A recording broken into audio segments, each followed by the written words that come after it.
We say we spend it, waste it, kill it, lose it, run out of it. As if time is something we own, something we can trade, store, manage, control. But the truth is, we don't even know what it is. We live by it. We're shaped by it. We mark our lives with calendars and clocks, with beginnings and endings. But if someone asked you, "Hey, what is time, really?" what would you say? Is it a ticking arrow, marching forward? A measurement? A feeling? A law of physics? Or is it something else? We grow up thinking time is simple, the seconds on a watch, the pages of a calendar flipping by. But the deeper you look, the stranger it gets. Time stretches and slows near black holes. It disappears in quantum equations. It's different for you and me, depending on how fast we move. And somewhere inside that weirdness, inside all the theories and paradoxes, there's a question we can't stop asking. What if we could leave time? Change it? Break it? Travel through it? This isn't just science. It's a story about memory. About regret. About the future we fear, and the past we wish we could hold on to just a little longer. So for the next 2 hours, let's go deep. Not just into physics, but into ourselves. Let's ask, with open eyes and open minds. What is time, really? And why does it matter so much to us? Let me ask you something. Have you ever looked at the clock, only to look again a few moments later and swear it hasn't moved? Or maybe you blinked, and 3 hours disappeared like steam from a kettle. Time is strange that way. We grow up thinking it's rigid, that it moves forward at the same rate for everyone. Tick after tick after tick. But then life teaches us otherwise, because time as we actually experience it isn't just measured by the movement of hands on a watch. It's shaped by our attention, our memories, and the way we feel. And sometimes, it feels less like a ticking clock and more like a shifting current, pulling us along, speeding up, slowing down, changing direction when we least expect it. Tonight we're going to explore that current, but not from the outside. We're not starting with physics or astronomy. We're starting right here, inside your mind. Think about the last time you were bored out of your mind. Maybe it was waiting at the DMV. Maybe it was sitting through a meeting that could have been an email. Maybe it was just lying in bed, wide awake at 3 a.m., and time dragged. Every second felt like 5. You checked the clock twice, hoping an hour had passed, and it had only been 3 minutes. Why? Because when your brain is starved for stimulation, it starts paying attention to the only thing left, time itself. It notices every second, every breath, every flicker of thought, and suddenly, time stretches. But now imagine the opposite. You're laughing with someone you love, or fully immersed in a painting, or reading a book that you just can't put down. The world fades away. You look up, and somehow hours are gone. It's not that time moved faster. It's that your brain stopped counting. There's a name for that state: flow. Psychologist Mihaly Csikszentmihalyi described it as complete immersion in the present moment, a state of energized focus and effortless involvement. When you're in flow, your attention is locked into what you're doing, and time becomes irrelevant. It fades, it falls away. But this isn't just about boredom and engagement. It's deeper than that. It's about how our minds build the illusion of time in the first place. Do you remember what summers felt like when you were a kid? They stretched forever, didn't they? Long mornings, endless afternoons, soft, golden evenings. Like the world existed in slow motion. But as adults, time moves faster. Weeks blur, months vanish, years melt together. And we say, where did the time go? The answer is in our memories. When we're young, everything is new. New people, new experiences, new sensations. Our brains are constantly recording, constantly learning, constantly storing memories.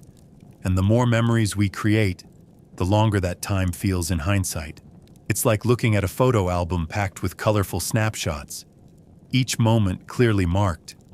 It feels full, rich, long. But as we get older, we fall into routines. The same commute, the same lunch, the same small talk. And our brains, ever efficient, stop storing so much. They compress the days. So when we look back, there are fewer memory markers. And time feels like it slipped by without asking. It's not that life is shorter, it's that we're recording less of it. Emotion adds another layer. Fear slows time. People who've been in accidents or near-death experiences often say the moment felt like it lasted forever, like time froze. But the clock didn't stop. Instead, the brain switched into high-resolution mode, recording more detail per second. Later, when you remember it, you play it back in slow motion. Not because it was longer, but because you noticed more. It's a trick of memory, not of time. Joy does the opposite. When we're happy, excited, in love, we stop noticing time. Our minds aren't watching the clock. They're dancing with the moment. And suddenly, the day is gone. This is what time does. It bends not in reality, but in perception. And perception is everything. Even your language, your culture, shapes how you see time. In English, we treat time like money. We spend it, save it, waste it, lose it. But in other parts of the world, time is a place, a landscape, something you move through, not along. In some indigenous cultures, people point behind them to indicate the future, because the future is unknown and can't be seen. And they point ahead to the past, because it's already happened. It's visible, familiar. That's a reversal of how most of us understand time. And yet, it makes just as much sense. Because time isn't universal in the way we often imagine. It's personal. Deeply personal. Different cultures, different languages, different rhythms of life. Each one tunes time to its own frequency. So, what is time then? If it's not just clocks or calendars, if it's shaped by attention and memory, emotion and culture, then perhaps time isn't something out there. It's something in here. A lens, a language, a way of telling the story of what's happening to us. A story that stretches and folds depending on how present we are. That's what we've been exploring tonight. The soft, strange psychology of time. The part we feel, the part we remember. The part that dances just out of reach when we try to hold it still. But that's only one side of the story. Because if time is so slippery in the mind, why have we worked so hard for so long to measure it? Why did ancient people, with no clocks, no machines, no satellites, still find ways to track its passing? And how did we move from watching shadows on the ground to building atomic clocks that tick with the precision of 1 billion heartbeats? To answer that, we'll have to look back to the very beginning. Because in part 2, we'll climb through the history of timekeeping, from sundials to pendulums, from bells in monastery towers to vibrating quartz and oscillating atoms. And as we do, we'll see that the human desire to measure time isn't just about organization. It's about meaning, memory, control, and maybe about not feeling so alone in the flow of it all. Let's keep going. If time is so deeply personal, if it bends with emotion, stretches with memory, and sometimes vanishes altogether in laughter, then here's the real mystery. Why did we ever try to measure it? Why take something so intangible, so slippery and private, and break it into pieces, hours, minutes, seconds? Why build clocks? What kind of creature looks at the stars and says, "This moment, right now, I want to trap it, give it a name, put it in a box"? Well, that creature is us. Because somewhere deep in the human mind lives a quiet obsession with rhythm, with regularity, with the steady beat of something we can trust when everything else feels uncertain. Time may begin in the mind, but its measurement began in the sky. So tonight, We're going back. Before the clocks, before the calendars, before the concept of being late. Back to a world where time had no numbers, only shadows, seasons, and stars.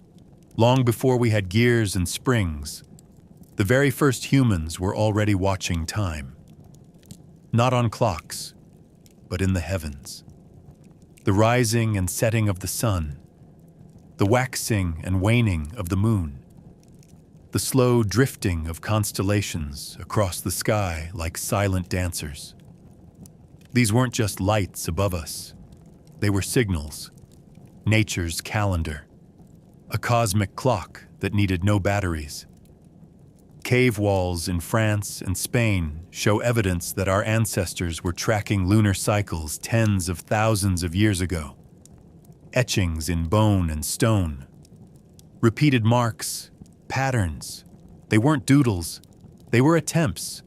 Early, desperate, beautiful attempts to hold on to time. Because when you can't control time, you learn to read it. And when you can read it, you can begin to live with it. Around 5,000 years ago, in the rich heat of the Nile Valley, the ancient Egyptians began to formalize timekeeping. They weren't just watching the sun, they were carving its path into stone. They built obelisks, towering pillars that stood as giant sundials. As sunlight struck their sharp edges and cast shadows across the ground, Egyptians began to divide the day, not into fixed hours like ours, but into variable portions of light and dark, depending on the season. In summer, an hour could stretch long. In winter, it would contract. But this wasn't about precision. It was about rhythm. A way to organize prayer, to manage agriculture, to align human life with the breathing pulse of the natural world. And as society grew more complex, so did its need for structure, for shared time. Water clocks, called clepsydra, were developed in Egypt, then in China, India, Greece. A simple principle: water drips at a regular rate from one container to another. No sun required, no shadows, just a quiet, constant stream, counting moments as they passed. Some of these clocks became ornate, almost theatrical, with moving gears, whirring figures, chimes, and bells. You could say they were the world's first smart devices, just wetter. In Mesoamerica, meanwhile, the Maya were building calendars so precise they could predict eclipses centuries in advance, all without metal tools or the concept of the wheel. They read time not just in cycles of the moon or sun, but in long counts spanning thousands of years. Time to them wasn't just a measurement, it was sacred. Then came Europe. In medieval monasteries, time began to chime. Not for meetings, not for markets, but for prayer. The earliest mechanical clocks were massive wooden contraptions tucked into church towers. They had no faces, no hands, only bells that rang at regular intervals to summon monks to their daily devotions. And in a way, this was revolutionary. For the first time in history, time wasn't just observed, it was enforced. You didn't look up at the sun anymore. You listened for the sound. This was the beginning of social time, a shared rhythm that told an entire community when to work, when to rest, when to gather in silence. And once that bell began to ring, it never really stopped. In the 14th century, European engineers made a breakthrough: the Verge escapement, a clever gear system that allowed clocks to release energy at regular intervals. Now, clocks could tick in a controlled way. From this, the first timepieces with dials and hands were born, allowing people not just to hear the hours, but to see them. And that changed everything. Because once time was visible, it became measurable.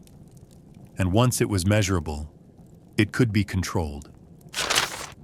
In 1656, Dutch scientist Christian Huygens invented the pendulum clock, accurate to within a minute a day, an astonishing leap forward. If time was a wild horse, the pendulum was the saddle. And this wasn't just about clocks. It was about where you were. Because in the age of exploration, sailors needed to know not just the time, but the time elsewhere. To calculate longitude, to chart stars, to navigate the unknown, a ship needed a clock that wouldn't break down in storm or salt. Enter John Harrison, a self-taught carpenter who spent decades building the world's first marine chronometers. Clocks so precise they changed the face of global navigation and saved countless lives from getting lost at sea. Suddenly, time was more than a tool. It was a lifeline. Then, the 20th century arrived, and time became electric. Scientists discovered that certain crystals, like quartz, vibrate at a perfectly stable frequency when shocked with electricity. These vibrations were used to create incredibly accurate, low-cost clocks. The quartz revolution made timekeeping portable, cheap, and precise. Wristwatches, timers, train schedules, telephones, radios. Time wasn't just ticking now. It was everywhere. In your pocket, on your wall, in the blinking red digits of your bedside alarm. But even quartz had its limits. If you wanted to know the most accurate time on Earth, you had to go atomic. In the 1950s, scientists began building atomic clocks, devices that used the natural oscillation of atoms, especially cesium, to measure time with unimaginable precision. How precise? A cesium atom vibrates exactly 9,192,631,770 times per second. That number, believe it or not, is the official definition of a second, according to the International System of Units. These clocks are so stable that if you ran one for 100 million years, it would be off by less than a single second. Atomic clocks now synchronize GPS satellites, internet servers, global finance networks, and national defense systems. The heartbeat of our modern world isn't a person. It's a cloud of cesium atoms, ticking invisibly in a temperature-controlled room, somewhere you'll never see. And yet, without it, your phone's map would fail. Planes would miss runways. Markets would crash, and Zoom calls wouldn't start on time. From sundials to satellites, water clocks to quantum pulses, we've been chasing time across centuries and civilizations. We wanted to name it, control it, predict it. We wanted to turn the flowing river into a train schedule, but underneath all those gears and algorithms, we're still just the same creature. Looking at the sky, feeling the days, and trying, in our own beautiful, flawed way, to make sense of something we can never truly hold. Because time, no matter how precisely we measure it, still feels like something else entirely. Which leads us to the next question, and perhaps the strangest part of our journey. If time moves so steadily in our clocks, why doesn't it always feel that way in the universe? What if time could stretch, could bend, could stop? Next, we meet the man who dared to say exactly that, and changed the fabric of reality forever. His name was Albert Einstein. First, Newton. It's the late 1600s. England is drenched in damp stone and firelight. The plague has passed. The printing press is changing everything. And Isaac Newton, a reclusive, awkward genius with more enemies than friends, is holed up in his study, scribbling equations that will change the world. To Newton, time is simple. It's absolute. It's the same for everyone, everywhere, always. A kind of cosmic stage on which all things happen, unchanging, unyielding, perfectly regular. He writes, Absolute, true, and mathematical time flows equably without relation to anything external. In other words, time ticks forward no matter what. Whether you're standing still or flying through the air, whether you're deep in space or buried underground, time is universal. And honestly, for a long time, that idea worked. Newton's model of the universe was like a machine, predictable, clockwork. If you knew the position and velocity of every object and the forces acting on them, you could, in theory, predict everything that would ever happen. And that includes time. It was neat, clean, comforting. And it gave birth to classical physics, a framework that helped build bridges, launch ships, and eventually send steam trains screaming across countries. But Newton's picture of time came with a price. It assumed a kind of detachment, a universe where time ticked on, cold and impartial, whether you were alive to witness it or not. And for centuries, no one had reason to doubt it. Then came the 1800s, and with it, speed, trains, telegraphs, electricity, light. Suddenly, people weren't just moving faster, they were communicating faster. And that started to break things. Messages sent by telegraph would arrive at different times in different towns. Train schedules didn't match local clocks. Noon in London wasn't noon in Bristol. And people began to ask, if time is universal, why does it behave differently in different places? There were whispers, unease, equations that didn't add up. And into that growing confusion walked a soft-spoken patent clerk from Switzerland. His name was Albert. Albert Einstein was 26 years old when he published his special theory of relativity. He wasn't a professor. He didn't even have a university position, but he had an idea, a wild one, and he was willing to follow it to the very edge of logic. What if time wasn't absolute? What if it could change? Bend, stretch, slow down, not in the mind, not emotionally, but literally, physically, depending on how fast you were moving. Einstein's key insight was this: the speed of light is constant. No matter how fast you're going or what direction you're headed, light always travels at the same speed. That's weird. Really weird. But to make that work, to make the math agree with what nature was doing, Einstein realized something had to give. And that something was time. Because if light won't bend, then time must.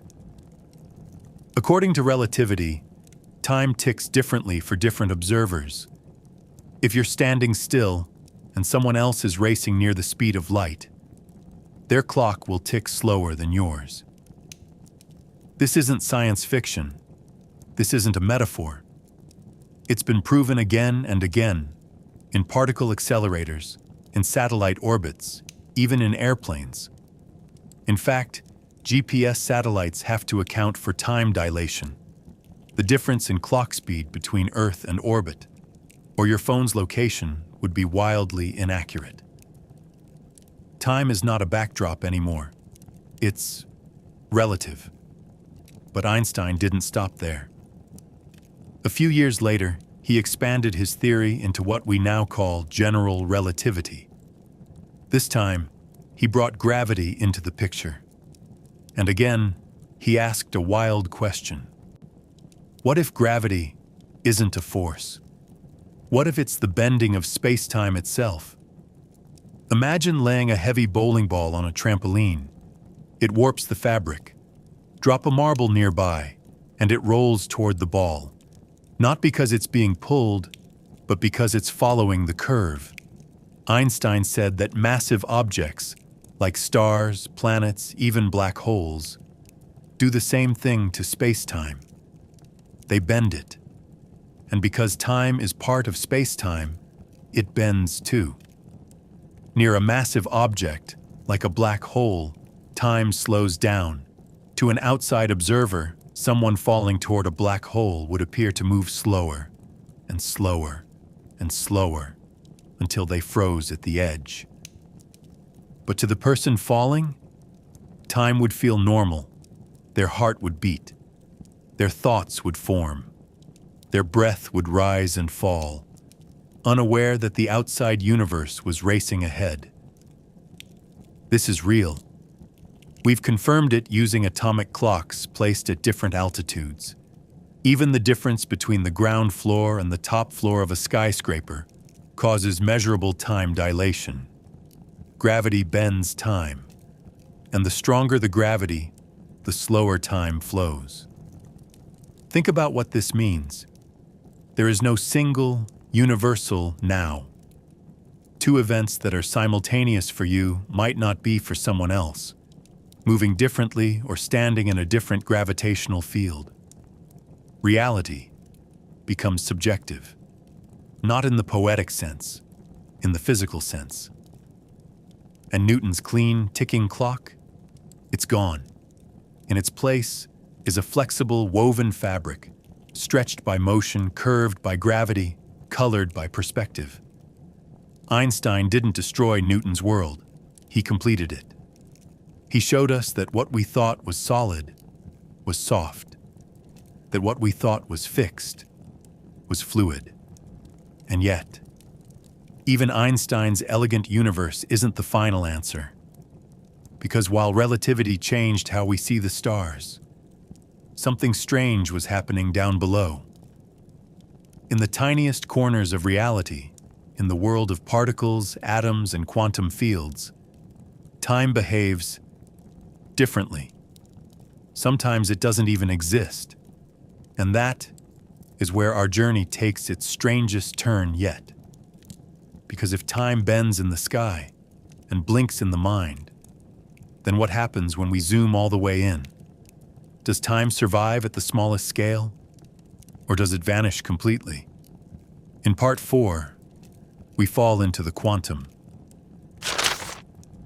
We've spent a long time with time. We've watched it flow through ancient water clocks, tick with the precision of cesium atoms, bend under gravity, and slow to a crawl at the edge of a black hole. We've stretched it, curved it, and redefined it with Einstein's bold insights. But now, we're going somewhere stranger, somewhere smaller, somewhere messier. We're heading into the quantum world, and when we arrive there, when we leave behind everything big and classical and begin to observe reality at the tiniest scales imaginable, something happens. Something profoundly unsettling. Time starts to lose its meaning. Not metaphorically, not psychologically, literally. The deeper we go, the harder it becomes to find any trace of the thing we once called time. And that should disturb you. Because so much of what we believe about change, cause and effect, memory, even identity, is wrapped around the idea that time flows. But in the quantum realm, that flow may not exist. To understand why, we have to first ask, what is quantum mechanics? The simplest answer, and it's far from satisfying, is this. It's the set of rules that govern the tiniest particles of our universe. Atoms, electrons, quarks, photons. But these rules don't behave the way you might expect. In the world of Newton and Einstein, if you know where something is and how fast it's going, you can predict where it'll be next. There's a clean, mechanical logic to everything. In the quantum world, that logic collapses. Here, particles don't move like little billiard balls. They move like probabilities. An electron doesn't have a position. It has a cloud of potential positions. A photon doesn't take a path. It takes all paths at once until you measure it. The act of observing collapses this uncertainty into a single outcome. Before that moment, reality is in limbo. Think about that. Before we look, The universe isn't just unknown, it's undefined. It exists in a haze of possibility, governed not by certainty, but by probability waves. And this uncertainty creates a huge problem for time, because in classical physics, time is the stage. Everything else, matter, energy, motion, plays out on top of it. Time ticks forward, and the universe moves along with it. But in quantum physics, there is no stage. There's only the wave. The wave function is the core object of quantum mechanics. It describes everything a system might be. Every position, every energy level, every momentum, every spin. It's not a description of what is, but of what could be. And weirdly, this wave doesn't require time to exist. Let that sink in. The fundamental mathematical object of quantum mechanics, the very thing that describes all matter at its most basic level, doesn't need time. It simply is.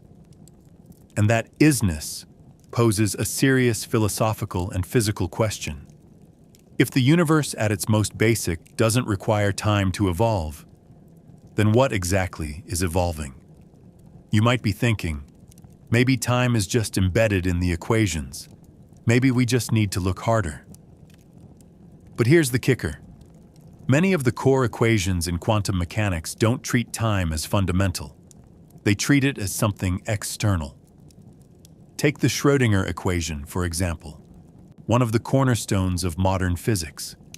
It shows how the wave function evolves over time. But time itself isn't part of the wave function. It's not something you solve for. It's something you feed into the equation, like a parameter. It's as if the wave exists outside of time, and only when we interact with it does time seem to appear. This is radically different from relativity, where time is built into the very fabric of the universe. Here, in quantum mechanics, time is awkward. It's an add-on, a label we slap on to describe something we don't fully understand. And that label, it gets us into trouble. Because there's another problem, a deeper one. Time in quantum mechanics is symmetric. That means the laws don't care whether time moves forward or backward. You could flip the timeline, and the math would still work. In classical physics, we usually think about irreversible processes. Things break, they age, they fall apart. A glass shatters, and it never unshatters. But at the quantum level, there's no reason why time can't run in reverse. The equations don't pick a direction. They're just as happy going backward as forward. Which leads to a troubling idea. Maybe the arrow of time, the very idea that time flows, isn't fundamental either. Maybe it's just a trick of perspective, something that only emerges when lots of particles interact, when information is lost, when memories are formed and heat increases, but not something the universe actually needs at the smallest scale. This brings us to a quiet realization. The deeper we go into the quantum world, the more time begins to vanish. But what about measurement? What about cause and effect? Surely something has to change in order for us to observe change, right? Well, yes and no. Here's where it gets weird. In quantum mechanics, the only time anything seems to change is when we look at it. Before we observe a particle, its state is undefined. The act of observation collapses the wave, turns possibilities into facts. But this collapse, it doesn't follow the Schrödinger equation. It's not smooth, it's not deterministic. It's abrupt, sudden, almost magical. And crucially, it's not timed. There's no equation that tells you when the collapse happens, or how fast, or why then and not before. It just does. This moment, the collapse of the wave, introduces a discontinuity into our understanding of time. Because here, time is no longer a background. It's a byproduct, a result of observation, of entanglement, of change in knowledge, not in matter. Some physicists have suggested that time isn't real at all until this moment occurs. That time is something that emerges when one part of the system gains information about another. Before that, just pure potential. So here's the unsettling conclusion. At the quantum level, time isn't a thing that flows. It's not a river. It's not even a direction. It's more like a pattern we impose on a system once it becomes part of our world. A framework we require to make sense of what we see. But that nature, left to its own devices, might not care about at all. And that changes everything. Because it means that time, this thing we rely on to tell stories, to build cause and effect, to make meaning out of change, might be nothing more than a shadow, a side effect of looking too closely, an illusion cast by something deeper, something timeless. So where do we go from here? We've uncovered a paradox. The universe as we know it seems to evolve, and yet, the equations describing its most basic parts say otherwise. Time feels real, urgently, personally, intimately real, and yet, at the level of atoms and electrons, it slips through our fingers. But what if this paradox isn't a flaw? What if it's a clue? In the next section, we'll follow that clue deeper. We'll meet a strange and powerful idea that time is not fundamental, but emergent. That it doesn't come from the ground up, but from the top down. And that in the right conditions, from the right perspective, time might appear, not because it's real, but because it's useful. Let's sit with something strange for a moment.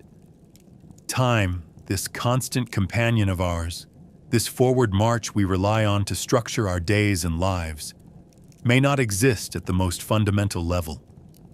It doesn't show up in our deepest equations. It doesn't tick forward in the quantum world. And worst of all, it seems to have no direction. You see, in the quantum realm, most of the math is time-symmetric. That means the equations work equally well whether time is flowing forward or backward. You could rewind the tape of the universe, and according to the math, everything would still make sense. This presents a huge problem. Because in the real world, the world you and I live in, time does have a direction. Eggs break, people age. We remember the past, but not the future. There's a clear before and after. So where does that arrow come from? Why do we experience time as a one-way street when the physics says it can go either way? To understand this, we need to talk about something that sounds simple, but isn't: probability. In the classical world, probability is just a way of saying, I don't know. If I flip a coin, I might say there's a 50% chance it lands heads, but that's just because I don't know how fast I flipped it, what the air pressure is, how it will bounce. If I did know all that, I could predict the outcome exactly. In that world, randomness is just ignorance. But in quantum mechanics, randomness is built in. You can prepare a particle in the exact same way, under the same conditions, every time, and it will still behave differently. Not because you missed something, but because that's just how nature works. Quantum mechanics doesn't predict certainty. It predicts probabilities. And that means something profound. The universe, at its core, isn't deterministic. It doesn't know exactly what will happen next. It only knows what might happen. And this uncertainty is the stage on which one of the most famous thought experiments in all of physics plays out. You've probably heard of it. It's called Schrödinger's cat. Here's the setup. Imagine a sealed box. Inside, there's a cat, a small amount of radioactive material, a Geiger counter, and a vial of poison. If the radioactive atom decays, just one atom, the Geiger counter detects it, triggers a mechanism, and the poison is released. The cat dies. If the atom does not decay, the cat lives. Here's the twist. Quantum mechanics says that until you open the box and observe the system, the atom exists in a superposition, a blend of both decayed and not decayed. And if the atom is both decayed and not decayed, then the cat is both dead and alive. Not figuratively, literally. The wave function of the system includes both outcomes until you open the box. At that moment, boom, the wave collapses. One outcome is realized. The cat is either alive or not. But until then, it exists in a strange state of quantum ambiguity. This story is meant to highlight the absurdity of quantum mechanics, to show how weird it gets when we scale it up to the level of cats and poison. But it also raises a bigger question. What actually causes the wave function to collapse? What is the trigger? For years, physicists said, the observer, the conscious act of observation. But that answer is unsatisfying. It's vague. It borders on metaphysics. What counts as an observer? A human? A camera? A particle detector? The truth is, no one knows. And that's led to a wide range of interpretations. Some say collapse is real, a physical process we just don't understand yet. Others say it doesn't happen at all, that all the outcomes are real, that the cat is dead in one universe and alive in another. This is the many worlds interpretation. Imagine a sealed box. Inside, there's a cat, a small amount of radioactive material, a Geiger counter, and a vial of poison. If the radioactive atom decays, just one atom, the Geiger counter detects it, triggers a mechanism, and the poison is released. The cat dies. If the atom does not decay, the cat lives. Here's the twist. Quantum mechanics says that until you open the box and observe the system, the atom exists in a superposition, a blend of both decayed and not decayed. And if the atom is both decayed and not decayed, then the cat is both dead and alive. Not figuratively. Literally. The wave function of the system includes both outcomes, until you open the box. At that moment, boom, the wave collapses. One outcome is realized. The cat is either alive or not. But until then, it exists in a strange state of quantum ambiguity. This story is meant to highlight the absurdity of quantum mechanics, to show how weird it gets when we scale it up to the level of cats and poison. But it also raises a bigger question. What actually causes the wave function to collapse? What is the trigger? For years, physicists said, the observer. The conscious act of observation. But that answer is unsatisfying. It's vague. It borders on metaphysics. What counts as an observer? A human? A camera? A particle detector? The truth is, no one knows. And that's led to a wide range of interpretations. Some say collapse is real, a physical process we just don't understand yet. Others say it doesn't happen at all. That all the outcomes are real. That the cat is dead in one universe, and alive in another. This is the many worlds interpretation. According to many worlds, the wave function never collapses. Instead, reality splits. At every quantum decision point, the universe branches. One version where the atom decays, one where it doesn't. One where the cat lives, one where it dies. One where you clicked this video, and one where you didn't. All outcomes happen, just in different worlds. It's elegant in a way. It saves the math. It doesn't need an observer. It avoids the awkwardness of collapse. But it also means there are infinite versions of you. Infinite futures. Infinite timelines. Each branching, endlessly. And here's the kicker, in this view, the arrow of time still isn't fundamental. It doesn't emerge from the math. It emerges from entanglement. Entanglement is one of the most counterintuitive features of quantum mechanics. Two particles can become linked, entangled, in such a way that what happens to one instantly affects the other, no matter how far apart they are. Einstein called it spooky action at a distance. But experiments have confirmed it again and again. And some physicists now believe the arrow of time, the thing that makes us remember the past but not the future, emerges from increasing entanglement. As systems interact and entangle, they become more complex. Information spreads out. Things become harder to reverse. And in that spreading, that messiness, a direction appears.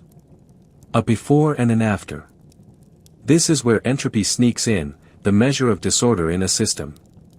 As entropy increases, the world becomes less reversible. More complex.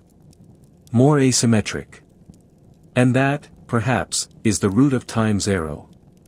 Not built into the laws of physics, but emerging from the growing web of entanglement in a constantly evolving universe. So where does this leave us? It leaves us in a world where the future isn't determined. Where particles live in superpositions. Where time doesn't flow, but rather unfolds, as a function of observation, interaction, and complexity. It leaves us with a timeline that may not exist. Until we look. And a universe that splits, endlessly, into versions we'll never see. But maybe, just maybe, it also leaves us with a clue.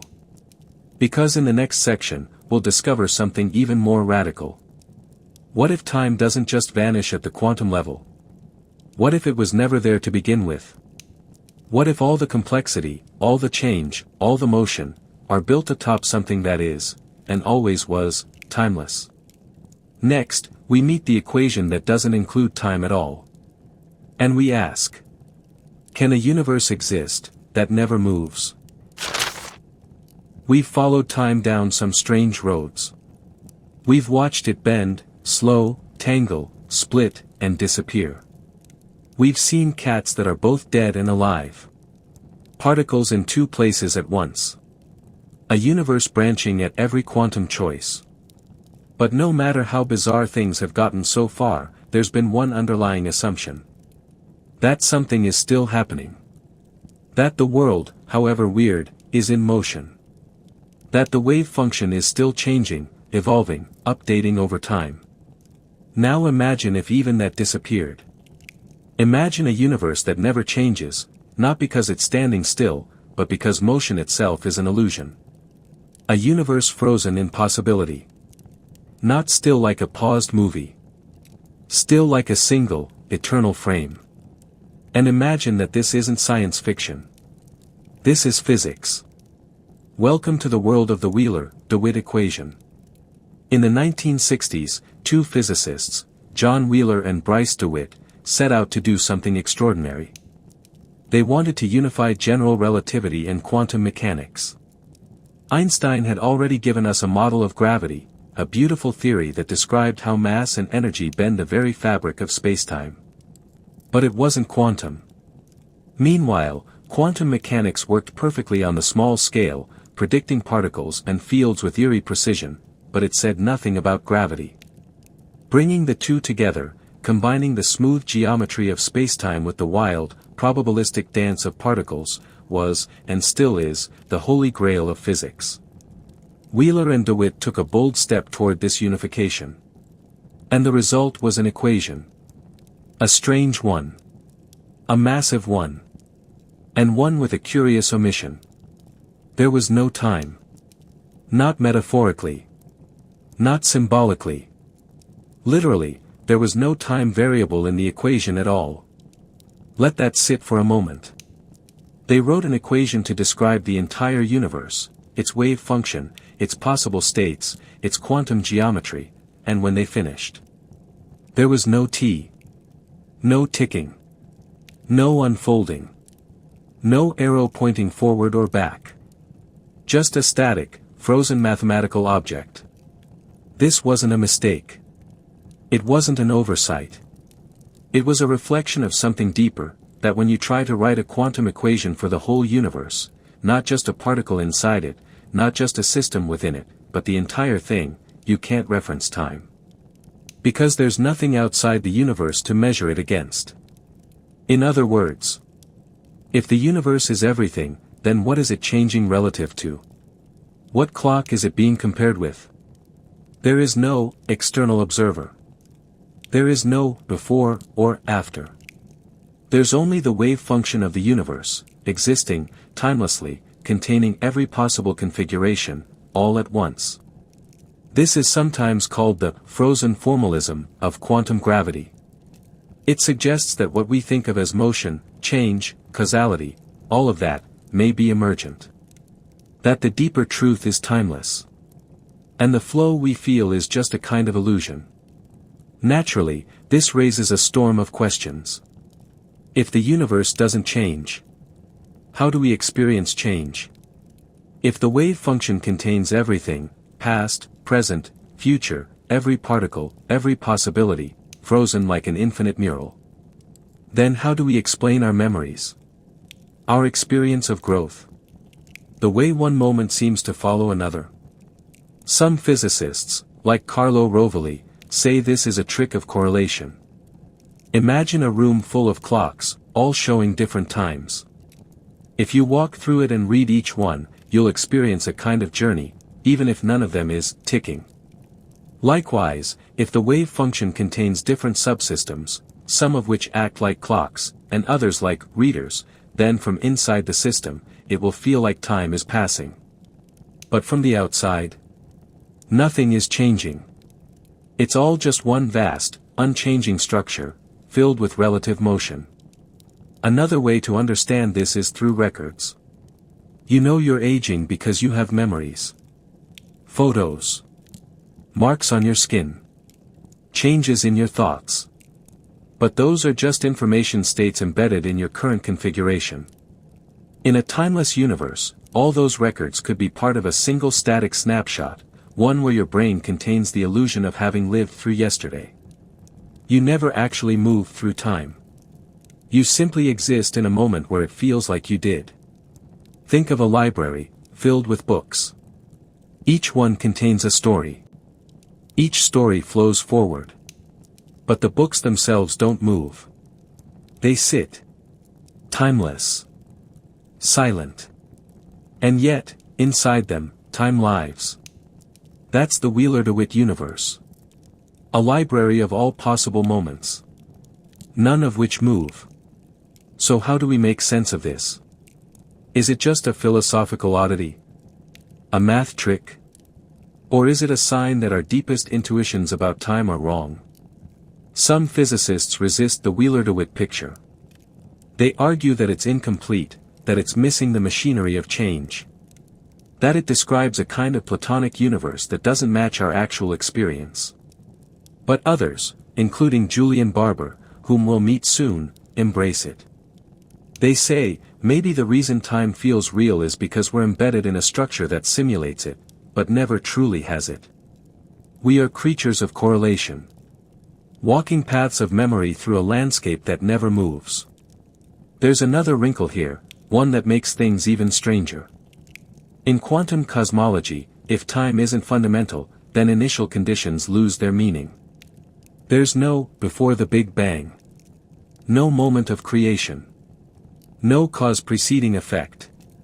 There's just the wave. Whole. Complete. Eternal. The universe, in this view, isn't something that started. It's something that is. A fixed object, not a flowing one. And what we call the passage of time is simply the way our consciousness, or information, threads its way through this vast frozen field. We're not riding a river. We're walking a mosaic. It's hard to sit with this. Still, we can't stop here. Because even if time is missing at the bottom, even if the universe is frozen like a photograph, even if the Wheeler DeWitt equation is the final word, there's still a chance that time re-emerges. Not as a ticking clock. Not as a universal rhythm. But as something built from entanglement, complexity, and relational change. Something not fundamental, but incredibly real, to us. So in the next chapter, we'll ask a bold question. Can time emerge from a timeless world? And if so, what's the mechanism? Because it doesn't just challenge physics. It challenges identity, experience, meaning. If everything has already happened, if every possibility exists simultaneously, if we're frozen inside a grand mathematical object pretending to be alive, then what does it mean to choose? To grow? To love? To suffer? These are deep questions, and for now, physics doesn't have clear answers. But what it does offer is a profound humility. A reminder that our experience of time may be a kind of illusion born of complexity, a feature of minds, not of matter.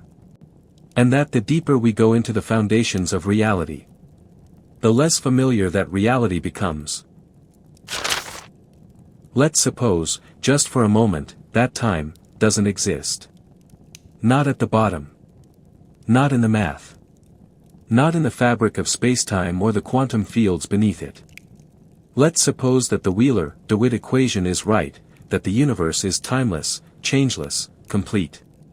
If that's true, then what are we doing here? What is this feeling, this steady movement from one moment to the next, this sense of change, of growth, of memory and loss?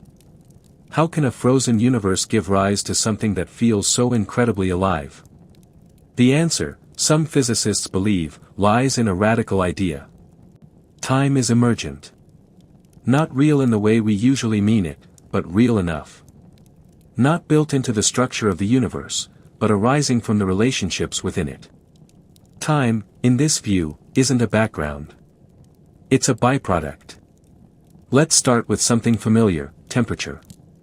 You know what it feels like. Cold hands. Warm sunlight. A cup of tea cooling in the air.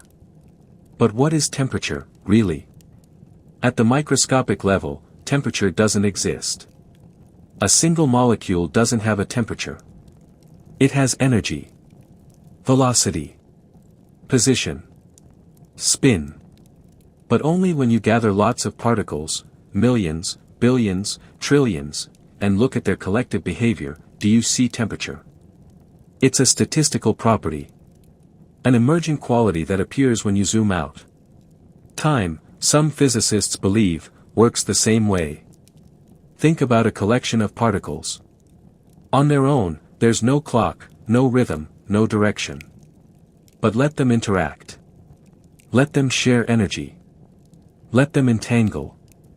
Suddenly, patterns appear. Changes happen. Not because time is ticking, but because the state of the system is evolving in a particular direction. This is where entanglement becomes crucial. When two particles become entangled, their states become linked. What happens to one affects the other, even if they're far apart. Now imagine a system where many subsystems are entangled, a vast network of quantum relationships. In such a system, some parts can act like clocks. Others can act like observers. And together, through their correlations and interactions, a sense of sequence emerges. Not imposed from outside, but arising within the system itself. That sequence, that flow, is what we experience as time. This is what physicist Carlo Rovelli calls relational time. According to Rovelli, time doesn't exist independently. It exists between things. It's not something you carry around like a watch. It's something that emerges from the way you relate to the rest of the universe. In his words, there is no time without change, and no change without relation. That means you can't have time in isolation. There has to be interaction. Information exchange. A story unfolding across systems. And from that dance of relationships, time is born. Let's get more specific. In 2013, a team of physicists, led by Johannes Kofeller and Kaslav Bruckner, showed how a notion of time could emerge in a closed quantum system where one part plays the role of a clock. Imagine a box with two subsystems. Subsystem A acts like a ticking clock. Subsystem B evolves in relation to A. From the outside, the whole system is static, governed by a global, timeless wave function. But from inside, from the point of view of subsystem B, using A as a reference, time appears. This is called the Page-Wouters mechanism. It demonstrates, mathematically, how internal observers within a timeless universe could still perceive a flowing timeline, simply by comparing states. It's like being inside a giant, frozen cathedral. The building doesn't move. But if you walk across the marble floor, step by step, from shadow to light, your journey creates the illusion of time passing. You're not tracking time. You're creating it, through movement, through memory, through contrast. This idea, that time is something you construct through comparison, feels deeply intuitive. Think about dreams. In dreams, we often move through sequences that feel like time. Events unfold. People appear. Stories happen. But dreams don't obey physical time. You can fall asleep for 5 minutes and dream a week. The clock in a dream isn't universal. It's emergent. Built from inside the experience. Some physicists think the same is true of our waking life. That time isn't a river we're floating on. It's a story we're generating, constantly, subconsciously, neurologically, by piecing together correlations. This may explain why different observers experience time at different rates. Why astronauts age slower than people on Earth. Why memories warp, and trauma stretches time, and boredom slows it to a crawl. Because time isn't something we're inside of. Time is something we're doing. And if time is emergent, then so is causality. We think of cause and effect as sacred. The seed precedes the tree. The strike causes the spark. But in quantum mechanics, cause and effect can be fuzzy.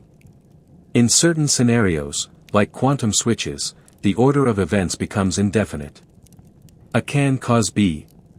Or B can cause A. Or, both can happen in a kind of superposition. It's not that causality breaks down. It's that the sequence depends on the context. In an emergent time universe, what causes what isn't written into the fabric? It's negotiated. Constructed. Relative. And that means reality is more flexible, and more mysterious, than we ever imagined. Now let's stretch this idea even further. If time is something that emerges from complexity, from entanglement, correlation, and the act of comparison, then what happens when there's nothing? No interaction. No relation. No observer. Does time simply not exist? Some physicists say yes. That in the earliest moments of the universe, before inflation, before particles, before light, there may have been no time at all. Just a static field. A quantum potential. A frozen wave of pure information. Only when that wave broke symmetry, when fluctuations emerged, when fields began to interact, did clocks begin to tick. And from that first ripple of correlation, time was born. Like a melody rising from silence. Like a story written into an empty page. This is not just a physical idea. It's a philosophical one. Because if time is emergent, then everything we value, memory, meaning, progress, identity, are emergent too. We become who we are through change. We make sense of ourselves through stories. And stories require time, even if time is only a structure of the story. So maybe we're not trapped in time. Maybe we're shaping it. Moment by moment. Breath by breath. Entangling with the world in ways that construct a path. Not a line that was already drawn. But a line we trace as we walk. And maybe that's the point. Maybe the universe doesn't come with a clock. Maybe clocks come from us. From life. From memory. From curiosity and thought and language and love. Maybe we are the keepers of time, not because we discovered it. But because we invented it. Because we needed it. Because we chose to build it, to together, to make sense of the great unfolding mystery that we call existence. But there's still one question left to ask. If time isn't real, or at least not fundamental, what is real? What lies beneath? What remains when even time has been taken away? In our final chapter of this journey, we'll meet the man who believes the answer is simple. There is no time. There is only now. And the universe? It's not a movie. It's a mosaic. A timeless tapestry of frozen moments. And we are just flipping through the pages. So, what is time, really? A river? A trick? A fourth dimension? A story? We've seen it bent by gravity, stretched by speed, erased by equations, and questioned by paradox. We've watched it vanish at the quantum level, then reappear, not as a force, but as a consequence of relationship, of entanglement, of memory. And through it all, one truth has echoed louder than the rest. Time is not just something we move through. It's something we create meaning inside of. We may never fully understand time. We may never travel it the way we dream. But in asking, in imagining, in wondering, we become something more than just passengers. We become witnesses. And maybe that's the real gift. Not control. Not escape. But awareness. The knowledge that every second is unrepeatable. That every now is precious. That though we can't rewind the past or skip ahead to the future, we can choose this moment. We can show up for it. We can live it, fully, bravely, beautifully. Because whatever time is, we're here. And for now, that's enough.